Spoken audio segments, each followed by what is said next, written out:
Okay, moving on to the final segment of today's show. After the last couple episodes, after doing the draft deep dives for each team, what I've been doing is going into that division and kind of talking about where each team currently stands and what my expectations for each team in the division next year is in terms of like trajectory, where they're trending. And we're going to do that now with the NFC East. And the first team will go in the same order I want to talk about is the New York Giants. And this may be a quote-unquote hot take. People may think I'm crazy, but I actually don't think the Giants are going to be that bad in 2020. Like, when I look at this roster, I don't think that they're that far off from being a good team. And I'll tell you what I think about it. Starting off, you have a first-year head coach. That's my one issue. Obviously, if Pat Shurmur was a better coach and was still here and Daniel Jones didn't have to learn a new offense, and especially when he's a special teams coordinator coming from New England, like, yeah, you're obviously going to have your concerns. But at the same time, looking at this roster on paper, and I totally understand football isn't played on paper, I actually don't think this New York Giant team is that far off. And Daniel Jones did have his ups and downs last year.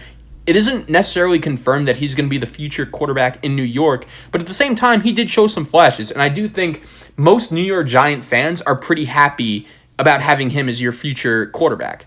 Also, on defense, I totally understand that unit was awful last year, but I think it got better by bringing in linebackers Blake Martinez and Kyler Fackrell from the Green Bay Packers, also bringing in Xavier McKinney from the draft, bringing in James Bradbury from the Carolina Panthers. So I actually think those four guys that you start to build your defensive core around isn't that bad. Plus you throw in Dexter Lawrence, the young defensive lineman that they drafted last year, plus Ryan Connolly, a young linebacker from Wisconsin that played really well last year, and even DeAndre Baker. Now, obviously the reports that came out about him yesterday are very concerning, and I wouldn't be shocked if by the start of the 2020 football season he isn't even on the field and nowhere to be found. But at the same time, the Giants' young defense does have some names, and I actually do think it's getting better. And then you look at the offense going back to it, the other main point of concern is the offensive line, but I actually think that unit should hopefully be getting better by drafting Andrew Thomas. Hopefully Nate Solder can maybe bounce back. I understand his first two seasons in New York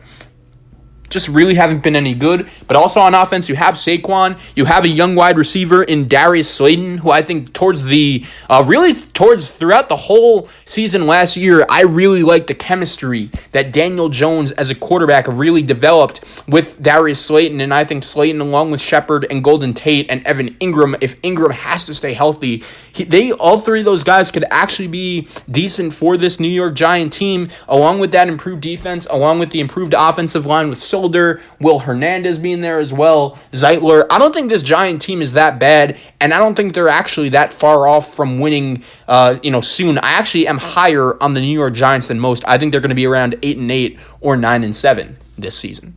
Okay, moving on to the next team in the NFC East that I will be talking about, and that is the Philadelphia Eagles. And the first thing that comes to mind when I talk about this Philadelphia Eagle team is, like, not a lot of people realize or ever talk about, like, how good Carson Wentz was last year. I totally understand that this guy has had a very tough time staying healthy throughout his whole career, but last year, he started all 17 games for the Philadelphia Eagles. Now, it doesn't really seem like that when he got hurt in the playoff game against Seattle on a dirty hit by Jadeveon Clowney, and we all know that if he gets, if he stays in that game, there's a very good chance the Philadelphia Eagles win, but there's no point in talking about that because it didn't happen. He got hurt.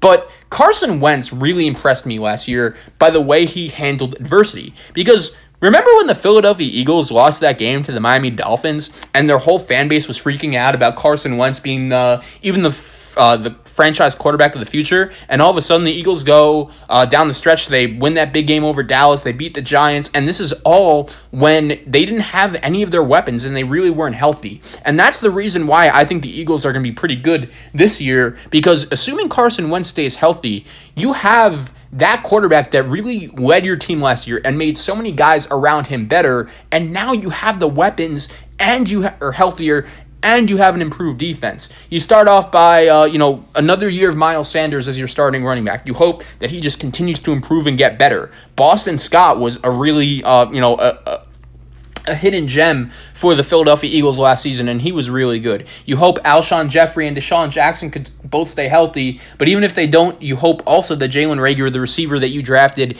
in the first round from TCU, could be pretty good. And then on defense, they're improved on that side of the ball as well by bringing in Darius Slay, the former top corner in Detroit. So I think the Eagles are looking very good. They also have a coach I trust in Doug Peterson. I understand on this show a couple weeks ago, we actually had that conversation. Right now, who would you favor, the Eagles or the Cowboys? And I'm still haven't changed my opinion. Like, I haven't seen Dak Prescott make players around him better as much as Carson Wentz has. And even though Dak may be the better leader in terms of the fact that he has always been able to stay healthy, I don't believe he's missed one NFL start throughout his career. He also, has a division title and won a playoff game, which Carson Wentz still hasn't really been able to do. But at the same time, I just think for the future, I'm still taking Carson Wentz over Dak. And I like the Eagles roster 1-53, man. I do. I like the way their team is constructed, but the crazy thing is I just ripped them for their draft, so they even could have been maybe even better. But I like Philadelphia this season. I think they're going to be pretty solid. Moving on to the next team in the NFC East, that would be the Dallas Cowboys, and I just spoke a lot about Dallas. And last year, here's the question I want to ask you guys, right? Last year, why did the Dallas Cowboys not win enough games to make the playoffs? Was it coaching? Was it just disappointing performances by certain players? What was it? Quarterback play? Like, I think it's a combination of many things. Dak Prescott was not the Cowboys' issue last year. I totally understand that. And if I'm the Cowboys, I would pay him. I'm still confused as to why they haven't. But here's my issue, and this is why originally at the time I was a little hesitant on giving Dak Prescott the big-time money that he is demanding, and that is, like, you see so many times, like the Rams, Jared Goff's contract has really hurt them and their ability to provide him with talent and, just surround the team with talent. And Dallas has paid literally everyone but Dak.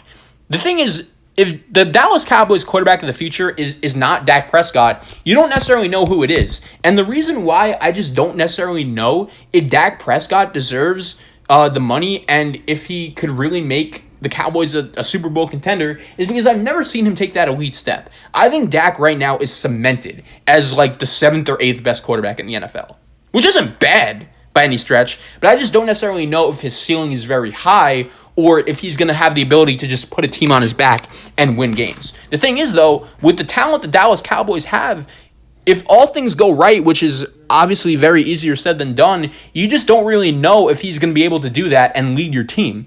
But at the same time, that's why you paid Amari Cooper the big bucks. That's why you paid Zeke Elliott and, Jalen Smith, and you hope Leighton Vander Esch continues to improve as the young linebacker. You also have, a new weapon in CeeDee Lamb.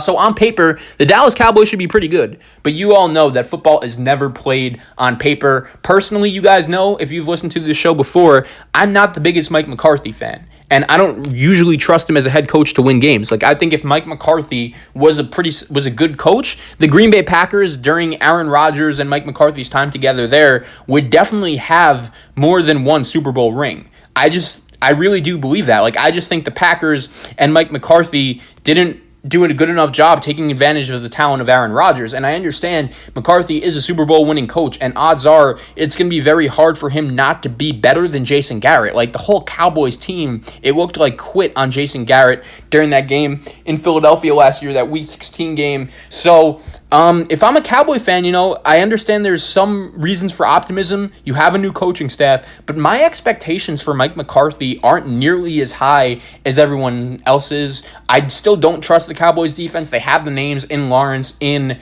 Smith, in Vander Esch, but unfortunately it wasn't enough for them to produce enough wins last year. So it'll be interesting to see if they could do it this year.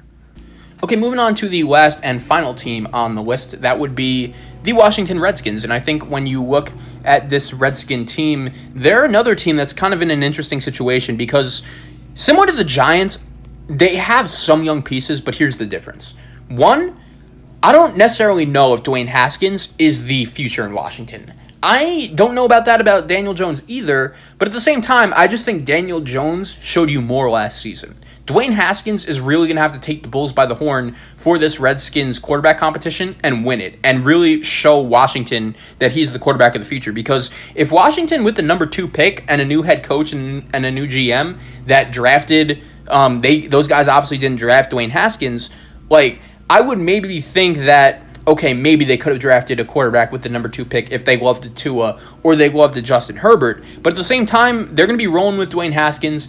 And if I was a Redskin fan, I would really want Haskins to be under center week 1 just so you could really know what you have with him. Last year, I understand you had trouble putting him in and you were really debating putting him in right away. It didn't end up happening. He came in a couple times and it just didn't really work out too well. So it's going to be interesting to see how exactly he looks with a full season, to get ready in a full offseason to be the quarterback of the future there. But at the same time, when I look at Dwayne Haskins and I look at this Redskin team, I just don't know what it is because they have some names on defense, young names in particular, that I think could be pretty good, like Jonathan Allen, Deron Payne, Matt Ioannidis, and Montez Sweat on the defensive line, along with Ryan Kerrigan at linebacker. That's a pretty good defensive unit. You also have a good young corner in Fabian Moreau. I like Landon Collins, the former Giants safety. So on the defensive side of the ball, with Jack Del Rio and Ron Rivera running things, I don't think the Redskins are that far off. The problem is on the offensive side of the ball. You don't know if Haskins is the answer. I like Darius Geis, but he's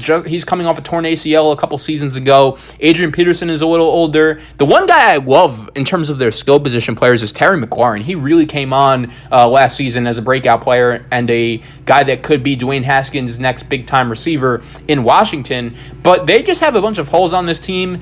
Offensive line isn't great. I like their right side with Scherf and Moses. Don't really love the left side. I think their linebackers, besides Ryan Kerrigan, need help. I don't necessarily know if Thomas Davis at this stage in his career is ready to be plugged in and be an every down linebacker.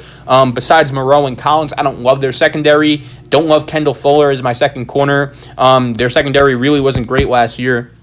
But I do think having Ron Rivera as your coach does at least provide you with some optimism. And if I was a Redskin fan, that would be probably the main reason why I would be feeling decent about going into the season. But the bottom line is the Redskins just haven't been very good in forever, and they need to be better. And it's hard for me to determine what their expectations could be because I think we would all be pretty surprised if this Redskin team ended up making the playoffs. But at the same time, if you don't see growth and improvement from Dwayne Haskins this season, I wouldn't blame any Redskin fan that just say, all right, enough is enough. It's time to move on. So it's going to be interesting to see what happens with this Redskin team and really what happens with this NFC East. I think the gap between all 4 teams aren't huge. I understand most people are going to have Philly and Dallas at the top of the division. But I'm telling you, watch out for the New York Giants because they have a good young quarterback, I think, a good young running back, and some skill position players, and an improving offensive line, and an improving defense. Even under a first-year head coach, I don't think they're going to be that bad. So, we'll see what happens with the NFC East. All 4 teams should be pretty fascinating to monitor, and, that's it for today's show.